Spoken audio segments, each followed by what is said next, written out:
Why Freddie Mercury performed with a broken microphone stand on purpose.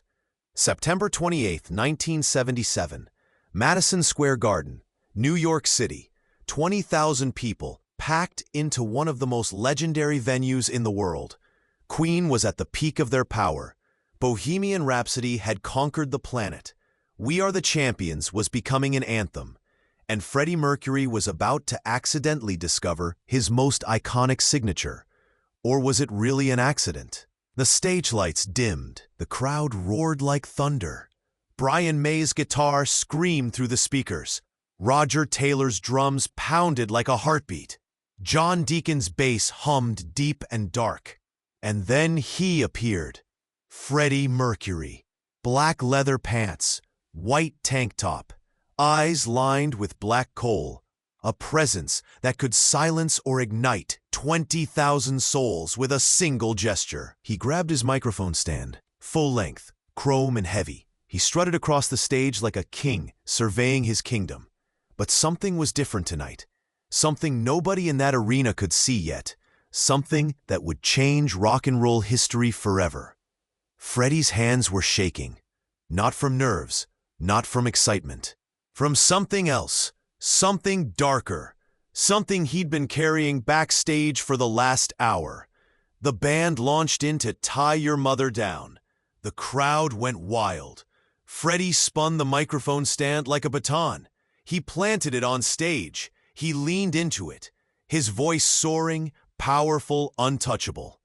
And then it happened. Mid-spin, mid-gesture, the bottom half of the microphone stand separated from the top. A clean break, metal snapping under pressure. The full stand clattered to the stage floor. Freddie was left holding just the top portion, the microphone, and about 2 feet of broken metal pole. The audience gasped. The band kept playing, and Freddie Mercury made a choice that would define him forever. He didn't signal for a replacement. He didn't look confused or embarrassed. He smiled, that dangerous, knowing smile. And he kept performing. With the broken piece in his hand, he wielded it like a sword, like a scepter, like a weapon and a shield. He pointed it at the crowd. He swung it through the air. He made love to it. He made war with it. And 20,000 people watched as an accident became art. But what they didn't know, what nobody knew, was that this wasn't an accident at all. Freddie Mercury had planned this, wanted this, needed this, and the reason why would remain hidden for decades. Backstage, in the shadows, a 12-year-old girl named Sarah Coleman watched on a small black and white monitor. She was crying, not from sadness, from something else, something Freddie had promised her 1 hour before the show. "When it breaks," he had whispered to her, kneeling down to her eye level, "it means you're not broken. It means you're just becoming something different, something more you." Sarah had nodded, her bald head wrapped in a bright yellow scarf. The chemotherapy had taken her hair. The leukemia had taken her strength. But Freddie Mercury was about to give her something no doctor could: hope in imperfection. The microphone stand broke on purpose. Freddie had loosened the connection himself before the show. He knew exactly when it would snap, and when it did, he transformed a moment of potential disaster into his greatest statement. Broken things can still be beautiful. Broken things can still perform. Broken things can still be legendary. 6 hours before the concert. The backstage area of Madison Square Garden was chaos. Equipment trucks unloading, sound checks echoing, crew members shouting orders, the smell of cigarettes and sweat and electricity. Freddie Mercury sat alone in his dressing room, a small space transformed into a temporary palace. Mirrors lined with lights, clothes hanging on racks, a bottle of champagne half empty on the table. But Freddie wasn't preparing for the show. He was thinking about his father, Bomi Bulsara, a man who never understood his son's choices, a Zoroastrian who believed in order, tradition, respectability, a man who looked at Freddie's stage persona and saw shame. Freddie had called home 2 days ago. The conversation lasted 4 minutes. His father's voice was cold, distant. When are you going to stop this performance and do something respectable? Freddie had hung up without answering. Now, sitting in front of the mirror, he stared at his own reflection. Who was he, really? Farrokh Bulsara, the shy boy from Zanzibar? Freddie Mercury, the rock god who commanded stadiums? Or someone caught between both, never fully either? A knock on the door interrupted his thoughts. "Come in," Freddie called, his voice flat. The door opened. Paul Prenter, his personal assistant, stepped inside. "Fred, there's someone here who wants to meet you. A girl. She's sick, terminal. Her father works on our crew." Freddie looked up, his eyes, usually so fierce, softened. "Bring her in." "Hey, before we continue with this incredible story, I need to give you an important warning. Many subscribers have reported that YouTube has removed their subscriptions without notice. Just take a quick look at the red button below to make sure you're still subscribed to the channel. I don't want you to miss any of the exclusive content that's coming up. And while you're there, leave that powerful like that helps me a lot with the algorithm. Oh, and tell me in the comments, which city are you watching from? I love getting to know every amazing person who is part of this community. Your participation makes all the difference. Let's interact. Sarah Coleman walked into the dressing room holding her father's hand. She was small for 12. The disease had shrunk her. Her skin was pale, almost translucent, dark circles under her eyes. But her eyes themselves were bright, alive, burning with something fierce. Her father, Jack Coleman, was a stagehand who'd worked with Queen for 3 years. A good man, a quiet man, a man watching his daughter die and feeling helpless. "Mr. Mercury," Jack said, his voice cracking. "This is my daughter, Sarah. She's your biggest fan. I know you're busy, but sit down," Freddie interrupted gently, gesturing to the couch. "Both of you." Sarah sat, her eyes never leaving Freddie's face. "You're beautiful," she whispered. Freddie smiled. Not his stage smile. Something real, vulnerable. "So are you, darling." "I'm not," Sarah said simply. "I'm bald and skinny and dying." But words hung in the air. Jack looked away, tears forming. Freddie leaned forward, his elbows on his knees. "Tell me something," Freddie said to Sarah. "What do you think makes someone beautiful?" Sarah thought for a moment. "I used to think it was hair and smooth skin and being healthy. But now, I don't know. Maybe it's something else." "Like what?" "Like still wanting to live, even when you know you're dying." Freddie felt something break inside his chest. This child understood something most adults never would. "Sarah," Freddie said, his voice low and serious, "I'm going to tell you a secret, but you have to promise not to tell anyone until after the show tonight." Sarah nodded, leaning forward. "I'm going to do something on stage tonight that everyone will think is an accident. My microphone stand is going to break in half, and I'm going to keep performing with just the broken piece." Sarah's eyes widened. "Why?" "Because I want to show everyone something important, that broken things are still powerful, that broken things can still create magic, that you don't need to be whole to be extraordinary." Sarah stared at Freddie, processing his words. "Are you broken too?" she asked quietly. Freddie paused. Nobody had ever asked him that so directly. "Yes," he admitted, "I am. In ways people can't see. In ways I hide behind costumes and performances and champagne. But tonight, I'm going to stop hiding it." Jack Coleman was crying openly now. "Mr. Mercury, you don't have to." "I want to," Freddie interrupted. "For Sarah. For me. For everyone out there who feels like they have to pretend to be whole when they're falling apart inside." Freddie stood and walked to his makeup table. He picked up a thick marker. He handed it to Sarah. "I want you to write something on my microphone stand. Anything you want. Your name, a message, whatever feels right. And when it breaks tonight, Those words will be on the piece I keep." Sarah took the marker with trembling hands. She walked to the microphone stand leaning against the wall, and in careful, childlike letters, she wrote, "Broken equals beautiful." Freddie read the words and smiled. Perfect. After Sarah and her father left, Freddie sat alone with the microphone stand. He ran his fingers over Sarah's words. Broken equals beautiful.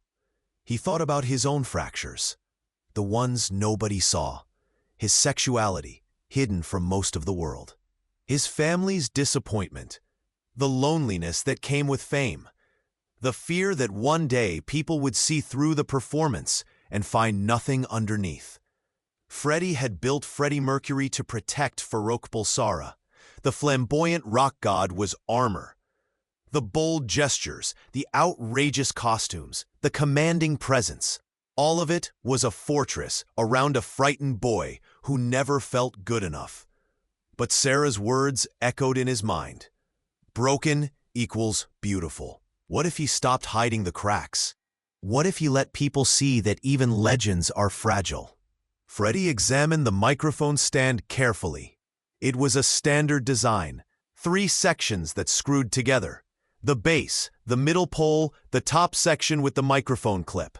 He unscrewed the middle section halfway, just enough to create weakness, just enough that with the right amount of force, it would snap. He tested the weight of the top section alone, about 2 feet of chrome pole, light enough to wield dramatically. Perfect. A knock on the door. Brian May entered, his curly hair wild, his eyes concerned. "Fred, you all right? You've been quiet today." Freddie looked at his bandmate, his friend, the man who'd stood beside him through everything. "Brian," Freddie said slowly, "how do you think people will remember us? After we're gone?" Brian frowned, confused by the question. "For the music, I suppose. For the performances." "Why?" "I want them to remember something else too," Freddie said. "I want them to remember that we were human, that we struggled, that we weren't always strong." Brian sat down, studying Freddie's face. "What's going on, Fred?" Freddie told him about Sarah, about her illness, about what he planned to do on stage. Brian listened in silence.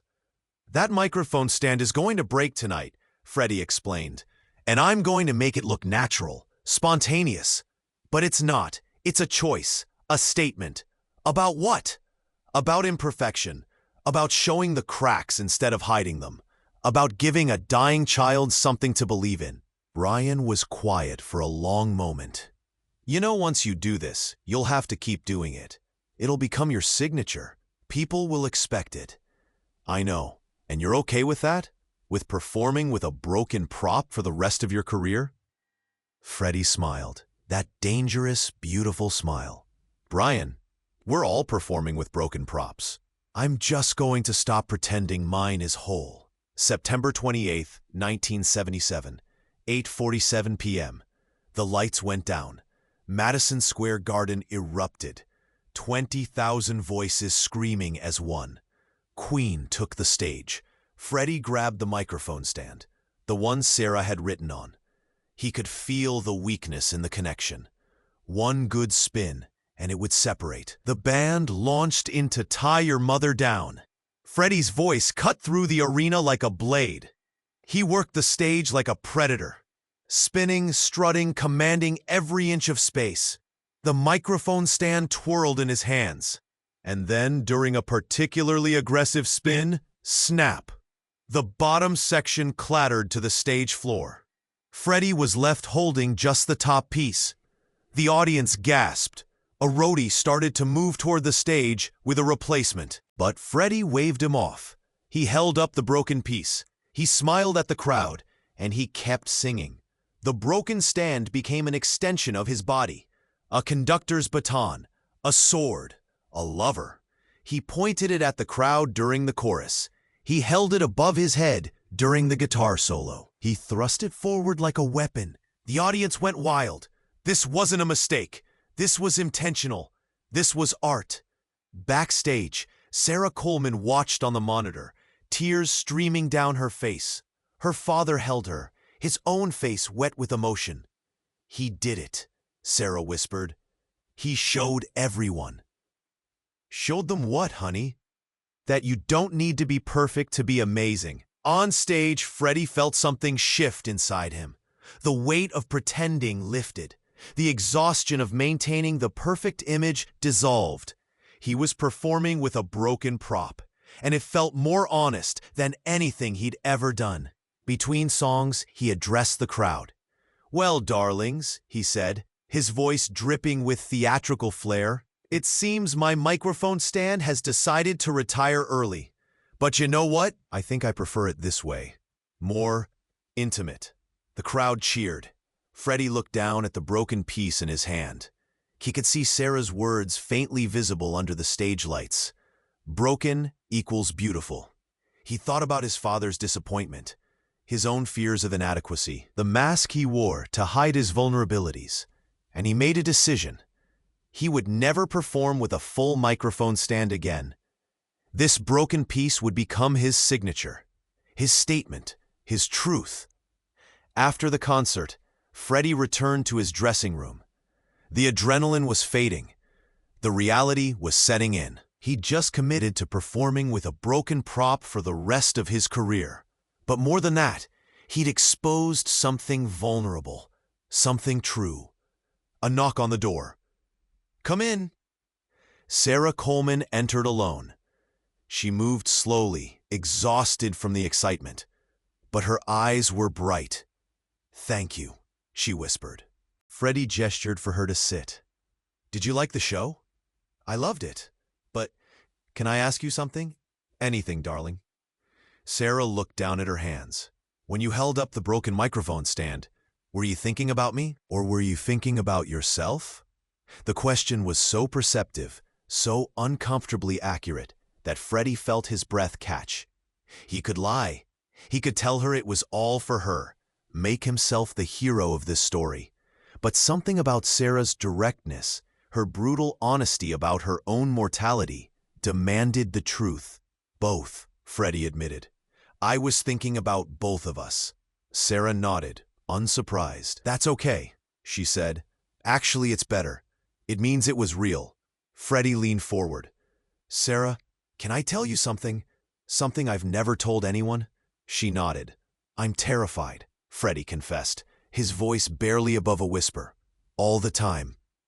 Terrified that people will see through the performance and realize I'm just a scared boy from Zanzibar, pretending to be someone powerful. Terrified that my family will never accept who I really am. Terrified that one day I'll wake up and the music will be gone, and all that will be left is the fear." Sarah listened intently. "Is that why you loosened the microphone stand?" she asked. "Because you wanted to show people that even scared people can be powerful?" "Yes, that's the bravest thing I've ever heard." Freddie felt tears forming. This dying child understood him better than most of the people he'd known for years. "Sarah, I have to ask you something now, and I need you to be honest." "Okay. Are you afraid to die?" Sarah was quiet for a long moment. "I used to be," she said finally, "but not anymore. You know why?" "Why?" "Because I realize that being alive isn't about how long you live. It's about how much you feel while you're here. I've felt more in the last year, even with all the pain and sickness, than some people feel in their whole lives. I've felt love and fear and hope and despair and wonder. I've felt everything. And tonight, watching you perform with that broken microphone stand, I felt like I mattered. Like my life, even though it's short, changed something." Freddie was crying openly now. "You did change something, Sarah. You changed me." "Good," Sarah said, smiling weakly. "Because you changed me too. You showed me that broken things can still be beautiful. And now I'm not afraid to be broken anymore." They sat in silence for a while. Two broken people finding comfort in each other's cracks. "Freddie," Sarah said eventually, "promise me something. Anything. Never perform with a full microphone stand again. Keep it broken, always, so that everyone who sees you will remember that it's okay not to be perfect." Freddie nodded, his throat tight. "I promise." The next morning, Freddie woke up in his hotel room with a clarity he hadn't felt in years. He'd made a promise to a dying child, but more than that, he'd made a promise to himself. No more hiding the cracks, no more pretending to be invincible. He called his father. The phone rang 4 times before Bomi Bulsara answered. "Hello? Papa," Freddie said, his voice steady. "I need to tell you something." There was a pause. "I'm listening. I know you don't understand what I do. I know you think it's shameful, undignified. But last night, I did something on stage that changed everything for me. I performed with a broken microphone stand. And it felt more honest than anything I've ever done." "Freddie, I don't understand." "Let me finish, Papa. Please." Another pause. "Go on. I'm not going to be the son you wanted me to be. I'm not going to wear suits and work in an office and pretend to be someone I'm not. I'm going to be exactly who I am. Flamboyant, imperfect, broken, and beautiful. And I need you to understand that this isn't failure. This is courage. This is me." Silence on the other end of the line. Then quietly, "Are you happy, Freddie?" The question surprised him. "I'm getting there, Papa. For the first time, I think I'm getting there." "Then that's enough." It wasn't acceptance. Not yet. But it was a beginning. Over the next few weeks, Freddie's decision to perform with the broken microphone stand became legendary. Music journalists wrote articles analyzing the symbolism. Fans began bringing broken objects to concerts as tributes. Other performers started incorporating intentional flaws into their shows. But for Freddie, it was never about starting a trend.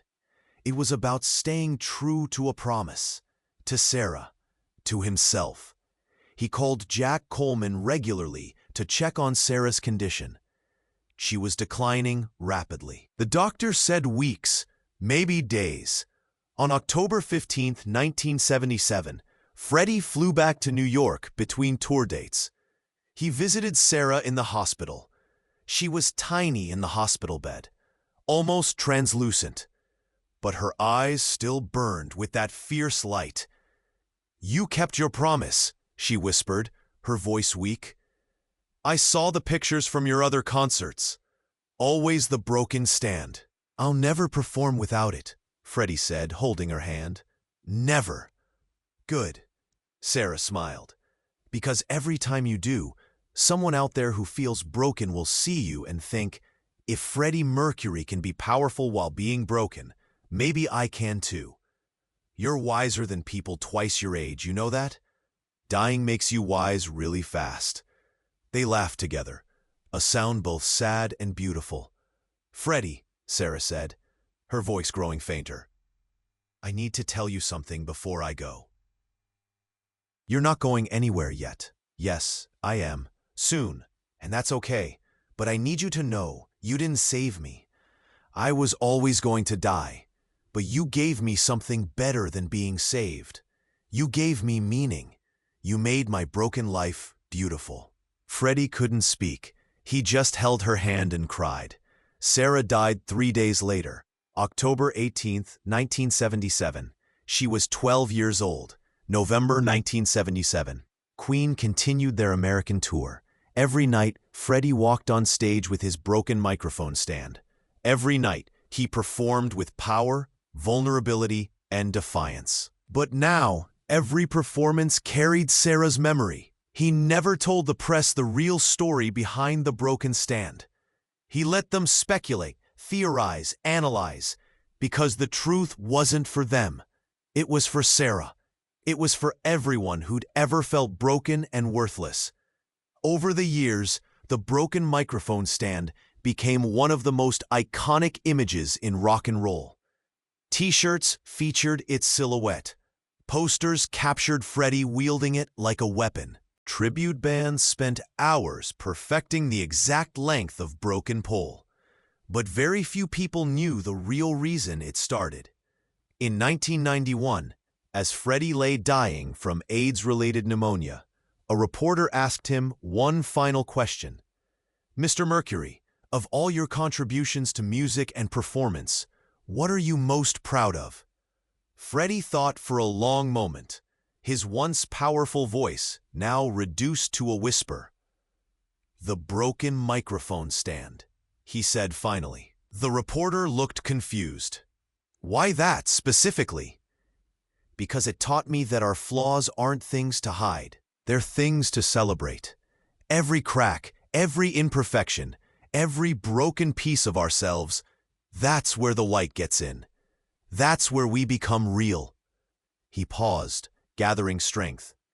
"I performed for millions of people over my career, but the most important performance I ever gave was for an audience of one. A 12-year-old girl who taught me that broken things can still be beautiful. I just showed her, and eventually the world, what she already knew." Freddie Mercury died on November 24, 1991. He was 45 years old. His legacy includes countless hit songs, legendary performances, and innovations in rock music. But perhaps his greatest legacy is this: every time someone picks up that iconic broken microphone stand in tribute, every time someone sees a flaw in themselves and chooses to celebrate it rather than hide it, every time someone decides that imperfection isn't failure, but humanity, they're continuing what Freddie started on September 28, 1977. They're proving that broken things can still create magic. Today, in the Rock and Roll Hall of Fame, there's a display featuring one of Freddie Mercury's broken microphone stands. The plaque beneath it reads, "Freddie Mercury's signature broken microphone stand, used in performances from 1977 to 1991, a symbol of artistic innovation and personal authenticity." But if you look very closely at the chrome surface under the museum lights, you can still see faint letters written in black marker. "Broken equals beautiful." Those words were written by a 12-year-old girl who lived only 15 days after Freddie first held that broken stand. A girl who understood something profound, that the cracks in our armor aren't weaknesses. They're where the light escapes. They're where we become human. They're where we become legendary. Freddie Mercury didn't just perform with a broken microphone stand. He performed with his broken heart, his broken fears, his broken dreams of family acceptance, his broken body eventually as disease consumed him, and he turned all of that brokenness into something transcendent. The next time you see that iconic image, Freddie Mercury, arm raised, broken microphone stand pointed at the heavens, remember this: it wasn't just a performance choice. It was a promise, a declaration, a truth that we don't need to be whole to be powerful. We don't need to be perfect to be worthy. We don't need to hide our cracks to be beautiful. Sometimes the most honest thing we can do is show the world exactly where we're broken and let them see that we're still standing, still performing, still magnificent. That's why Freddie Mercury performed with a broken microphone stand, not because it was an accident, but because it was the truest thing he ever did.